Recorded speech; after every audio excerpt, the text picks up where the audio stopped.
நிர்வாக அலட்சியம் பிஜேபி செய்து கொண்டிருக்கிறது. ஊழல் அதானி செய்து கொண்டிருக்கிறார். இதை கேள்வி கேட்காமல் அரசு வேடிக்கை பார்க்கிறது. அப்ப அந்த மூன்று அம்சங்களிலும் இந்திய நாடாளுமன்றத்தில் இருக்கக்கூடிய ஆட்கள் கேள்வி கேட்கின்ற போது பதில் சொல்லுவதற்கு ஆளும் கட்சி திணறுவார்கள். நீங்க மகாராஷ்டிராவுடைய தேர்தல் முடிவு 23ஆம் தேதி வரப்போகுது. 20ஆம் தேதி தேர்தல் வாக்குப்பதிவு நடந்திருக்குது. தாராவியினுடைய ஒப்பந்தத்தை எடுத்தார்னா கிட்டத்தட்ட ஒட்டுமொத்தமான இந்தியாவினுடைய மிகப்பெரிய வளர்ச்சி பெற்ற கதாநாயகனா அதானி மாறுவார்.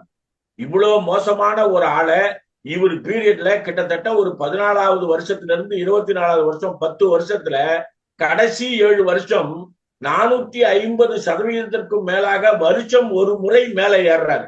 628வது இடத்துல இருந்த பணக்காரரை முதல் இடத்திற்கும் 2ஆம் இடத்திற்கும் கொண்டு வரக்கூடிய சக்தி எந்த ஆட்சிக்கு இருக்கிறது? பிஜேபிக்கு இருக்கிறது. அதானியை வளர்த்து விடுவதில் இருக்கிறதே ஒழிய இந்தியாவை வளர்த்து விடுவதில் இல்லை என்பதை மக்களுக்கு தெரியப்படுத்த வேண்டியது நம்முடைய பொறுப்பு. இந்த விசாரணையின் மூலமாக அதை கொண்டு வர வேண்டியதுதான் நம்முடைய கடமை.